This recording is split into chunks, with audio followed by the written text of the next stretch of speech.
This is going to be huge, not just for the football fans out there, not just for folks who love the Steelers, but for all Pittsburghers, for all Pennsylvanians. Pittsburgh was the absolute best choice to host the NFL draft. From Point State Park to this Acrisure Stadium to the North Shore, we have got it all.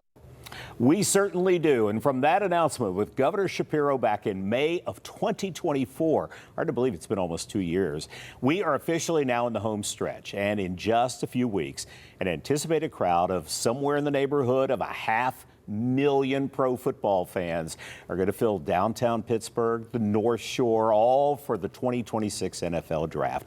And we here at KDKA have everything you'll need to know before our guests arrive. Welcome and thanks for joining us. I'm John Shumway. And I'm Chris Hoffman. Welcome to the first episode of KDKA Draft Command, your go-to place for what you need to know ahead of the 2026 NFL Draft right here in Pittsburgh. Now here's what we're going to do for you.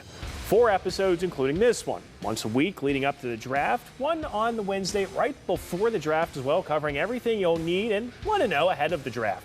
Keeping you updated on the progress being made to the draft sites, transportation, parking closures, all that fun stuff, and public safety. Highlighting some events happening in and around the city ahead of the draft as well. You know, and the governor said that it's totally appropriate to be in Pittsburgh. It's totally appropriate because remember, Pittsburgh is the home of the first professional football player who was actually paid.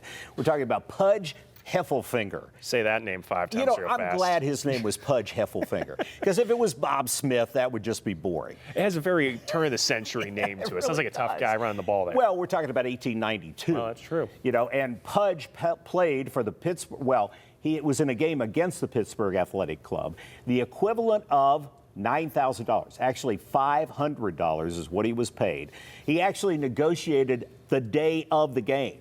And you know what? Having your name on the list over at the draft is going to bring you a whole lot more than $500. It's going to change lives for the players and for their families. Yeah, we're talking about millions of dollars, especially for those first round picks that you will see on that Thursday night. That's what gets so many people excited, seeing kind of the future of their franchise there. You know, and while it doesn't go back to Pudge in the 1800s, the draft actually started in 1936 as a way for struggling teams to actually be able to sign big name players. No system was in place back then. The first draft was at the Ritz-Carlton in Philadelphia, and the Steelers selected Bill Shakespeare. Grab another beer if you knew that. It was the 3rd pick overall. And talk about how much this has grown. We're talking about this was in a hotel in Philly. Now It's to the size and revenue that has grown so much over the years. It was in Chicago, Philly, New York, kind of bounced around before settling in New York City in 1965. That's when it called Radio City Music Hall home for years. And it wasn't even televised until 1980 on ESPN, where it's still done today.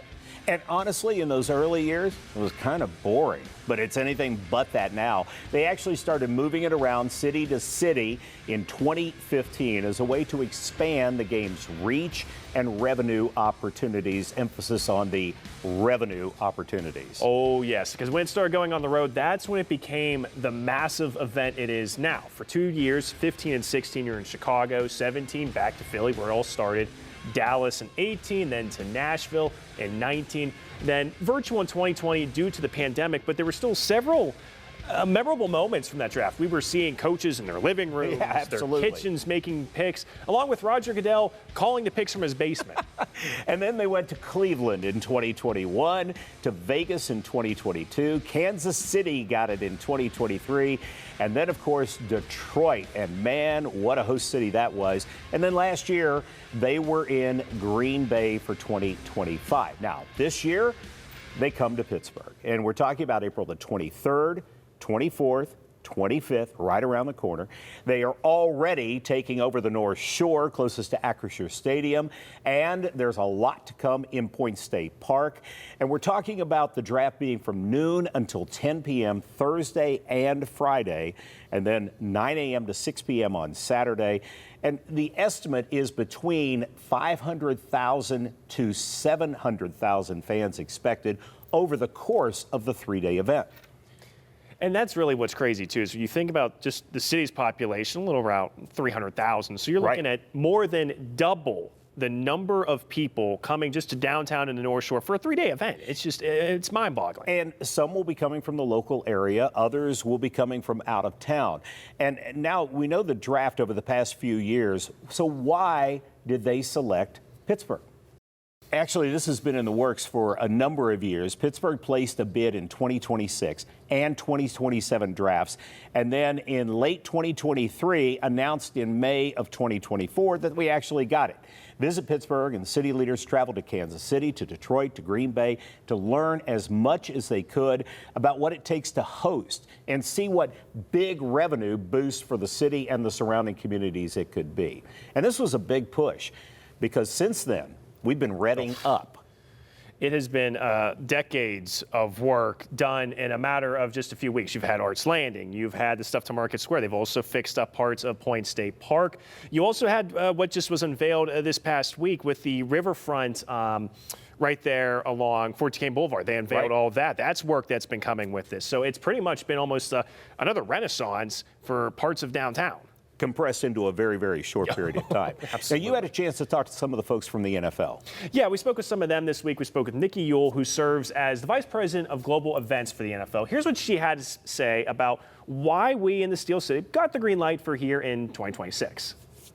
Number one, we knew we wanted to do that for Steelers Nation, Steelers Country. Art Rooney and the entire Rooney family have been huge advocates of the league forever, but also for their city. And what we wanted to do is create this amazing opportunity for a free event in a city that's poised to deliver a really high impact event. It's such an amazing culture in Western Pennsylvania. We couldn't have had better hosts. The hospitality has been unmatched. Every local business or restaurant or shop or airport, right, workers, the airport has this amazing makeover. Those are things that we felt for the past 2 years as we've developed this plan. And so we're excited for those that don't live in Western PA, to invite them down to the site. We have 10 plus drivable markets that can get to Pittsburgh in one day's time, from Buffalo to Baltimore to Indy, right? There's so many NFL fans that can come to this amazing city and create opportunity and local economic impact.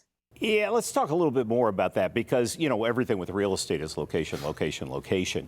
And if you look at where NFL teams are located around the country, and then you take a look at this map, you get the idea. I mean, we're talking about everything from Green Bay. That might be a stretch driving from Green Bay. It might also be a stretch driving from Boston.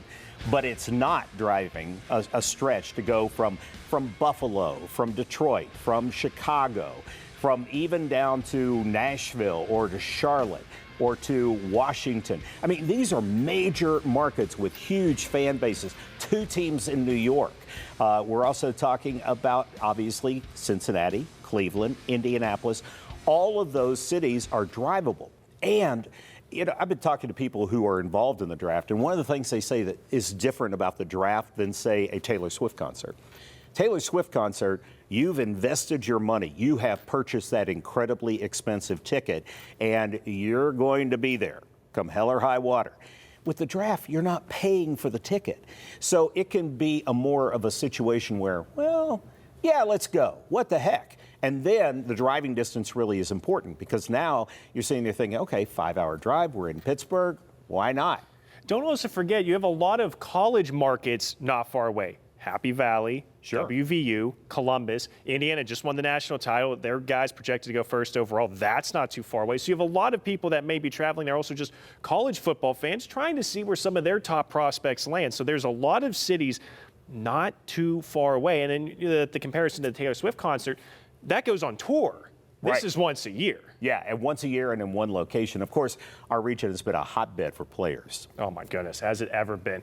And there are lots in the league right now with both current players and, of course, Hall of Famers. Here's just a few right off the bat. You got Joe Montana out of Ringgold, Dan Marino, Central Catholic, Tony Dorsett, who played at Hopewell, then Pitt, John Unitas at St. Justin's Catholic School, Joe Namath out of Beaver Falls, Ditka, Aliquippa and Pitt, Gronkowski, Woodland Hills, Pat McAfee, Plum, and at WVU, Aaron Donald at Penn Hills, Pitt, John. I mean, it just goes. Yeah, you got DeMar Hamlin, who of course came out of Central Catholic, now plays for the Bills. You got Cal Adamanis at is a line. He plays long snapper. Oh, is that what it is? Long Yeah. snapper. I know you don't see that position listed a No, lot. you don't. LS. You threw me with that one. Rodney Thomas plays for the Seahawks. He's a safety there. Kurt Hinnish is a free agent. Out of Woodland Hills, you've got Quentin Jefferson, who is a free agent, and Miles Sanders, another free agent running back. Yeah, there's a lot. And it just goes on. And this is only a fraction. What you're seeing there with like Jaquan Brisker from Gateway, now at the Steelers, Geno they Smith, just picked him up. Newcastle. These is just a small sample. I mean, you can go on and on of just the hotbed of Hall of Famers, the cradle of quarterbacks that has come out of here, let alone the current players that are from this area and making it big. Yeah, there is so much that is going to be on the line in this draft, not to mention the futures of the teams and how well they're going to do with these first-round draft Oh, my picks. goodness, absolutely. Especially even our team, the Steelers. And in the past year leading up to this draft here in Pittsburgh, KDKA's Bob Papiani and Rich Walsh have counted down the top 52 players from Western PA to be drafted in the NFL. And you can catch the players you may have missed on our website, John. All right, we're going to take a real quick break. And when we come back, we're going to take a look at the current state of the draft sites, things around town. We're going to dive a little bit more into what you are going to be able to experience draft week. If you're not going to be called up on stage and paid millions of dollars, hey, there's still an awful lot of fun to do. We're going to get into that all coming up. Stay with us.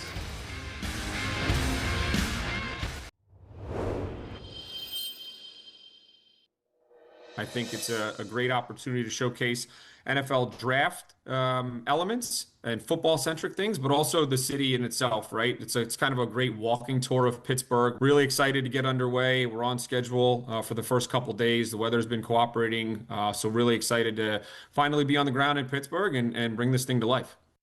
Welcome back. Like we said before, hundreds of thousands of people are expected to visit the Steel City here, John. And when they do, they're going to be in a lot of places. But the majority of the time for most of those fans is going to be spent in the footprint of the draft, if you will, built for the draft. We're talking about the North Shore. We're talking about Market Square. Football fans are pretty much going to be anywhere. In fact, take a look at this map and you get an idea of what we're talking about. I believe the estimate is 4 million square feet is the football footprint, if you will, of the NFL draft. That includes Point State Park. There's work to come over there coming up starting April 10th. But the footprint over by Acrisure Stadium is well underway being established.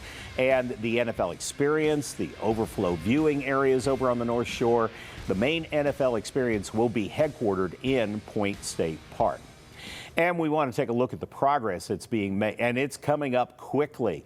The spaces that will be taken over by the draft crowds, you can see up there on the left-hand side of your screen, the North Shore, what's going on there. Point State Park, as I said, April 10th, I think it is. Yeah, about that time. But look at Market Square. That has come along so much. It is in so a year. cool. That and Arts Landing, too.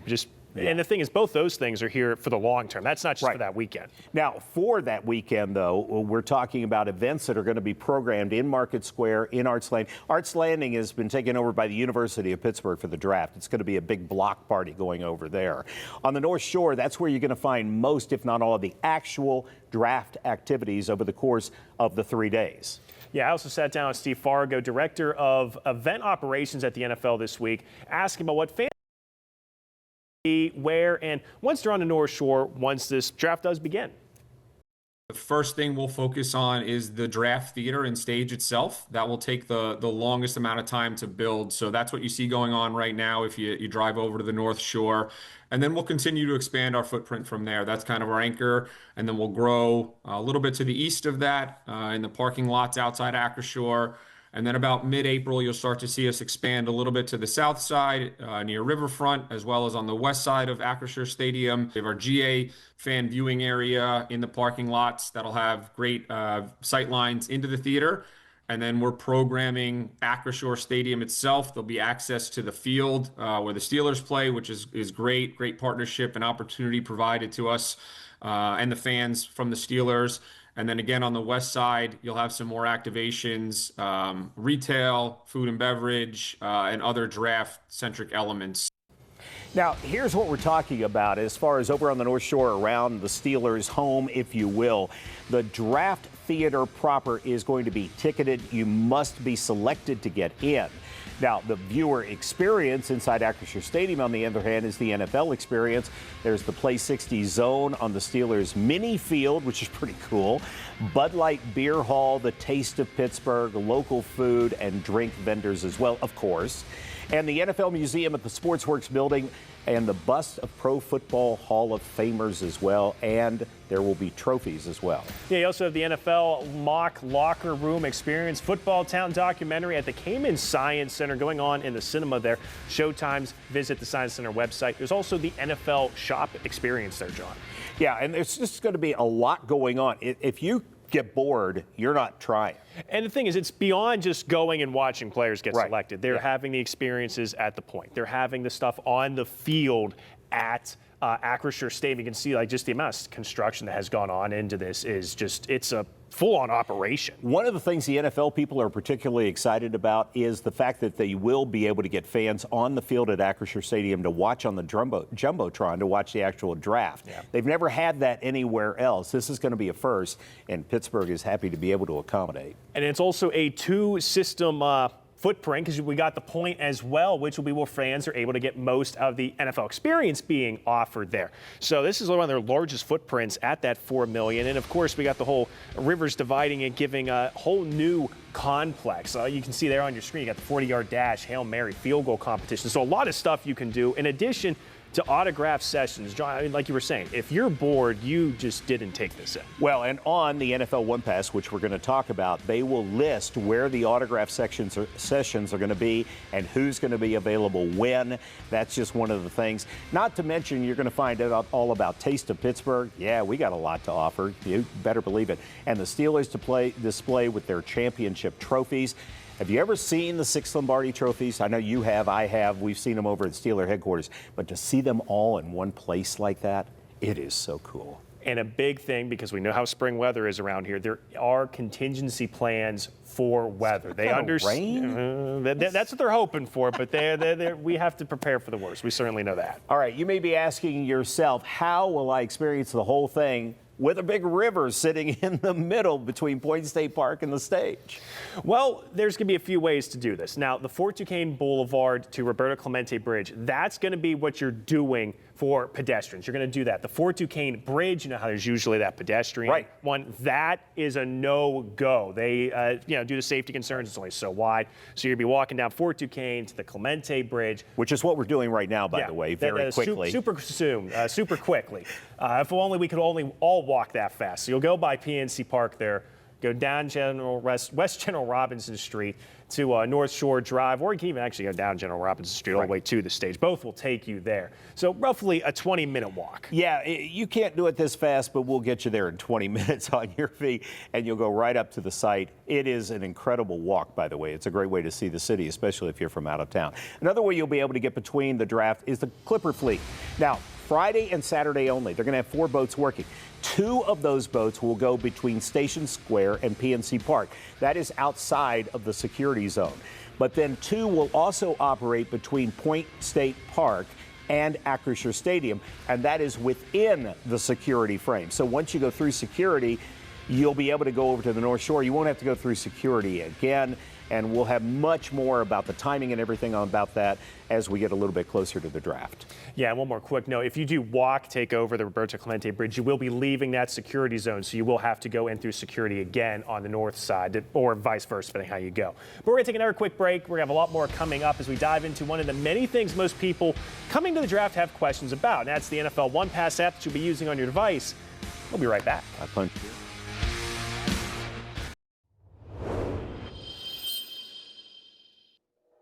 There's a lot of activity on both sides of the river, and all of the information is in the NFL OnePass app. We want to make sure as many fans as possible download the app. That's your access point, but it's also the communication tool so that you know what to expect.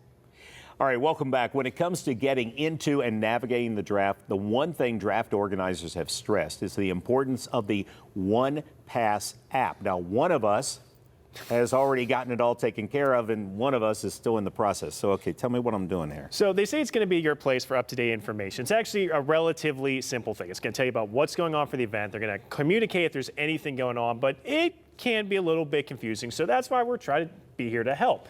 First, you're going to download the NFL OnePass app from your App Store or Google Play Store, depending on whatever device you have. Go up-to-the-date information on NFL events throughout the year and around the world. But for the purpose of this, you're going to register for the draft there or at nfl.com/draft access, so you can do this on a computer as well. Now, if you don't have a smartphone, the draft staff can help you on the day of. They're not trying to get people to be turned away. So you're going to log in, create an NFL.com account, your email, password, pretty much all that simple stuff for any account, and to be your name and favorite team. Now, to take any children in, you must be over 18. So when you register, it will ask you, hey, are you, bringing any minors to this? And you can bring up to 5 kids with you. I plan on taking my little guy, see what he can do down there. That'll be fun. But you read through the terms and services, and essentially it's your waiver allowing, your children to go out and enjoy all these activities, as well as the QR code that will get you into the event. Yeah, and that's the key. You need to have that QR code to scan in when you're going through the security, whether it's over at Point State Park or over on the North Shore. You'll have that barcode, and it will register and get you in. Now, you also get an email once you go through this. So even with the app, if for whatever reason there's issues, you get a QR code sent to your email as well. So be on the lookout for that too. And again, real simple process. Took me about 5 minutes to register myself, 5 minutes to register my wife, and we have everything hopefully ready to go. Make sure your devices are charged up. And it might be not a bad idea to print out that QR code, fold it up in a piece of paper, and stick it in your pocket or her purse or whatever the case may be. But speaking of purses, by the way, we're talking about NFL rules. So it has to be a transparent, small bag to come into these facilities. Yeah, pretty much just like a game day situation. Right. Again, they have some of that in here too. So the app is more than just your QR code and waiver. It does have, the map of where things are. I'm looking at it right now. It has, let me see here. I can go to the experience and attraction, so I can see what's going on. I'm seeing 40-yard dash, autograph stage. Also ways to, get some other stuff going on, but it's really going to be where everything is. So this way you don't have to, find whatever NFL staff person's over there and go, hey, where's this? You can go and say, okay, here's where this is. Oh, this is on the North Shore. Oh, this is in Point State Park. It's really kind of that going on. And they're constantly updating it throughout the day and throughout the event to let you know when the next thing is. And it's going to be especially crucial for folks who are coming from out of town who maybe don't know where things are around town. It'll tell you when to go here, when to go there, and what's available to you. Because the fact is, the draft lasts for a very long time. Oh, yeah. The teams are on the clock. You got time. Yeah. And the NFL, the reason we're stressing this so much is the NFL has stressed this immensely. Every time we've talked with them, they have pushed to this app, really just instilling this is your big communication, this is your big way to get around, know what's going on. Well, and it's important to point out, it doesn't cost anything to get the app. That's and right. This is your ticket. You don't have to pay anything for it. It doesn't cost anything for the app, but you need it in order to get into the events. And it also has details on transportation too, which we're going to get into that in the next couple weeks, but we know that's certainly a big thing. So it will have that too, especially if you are from out of town and aren't familiar with the north, south, east, west, which directions are which around here. So hit continue. Yeah, that's how we're going to register you there. While I get him registered up, we'll wrap things up and give you a preview of what's coming up on the next week when we come back.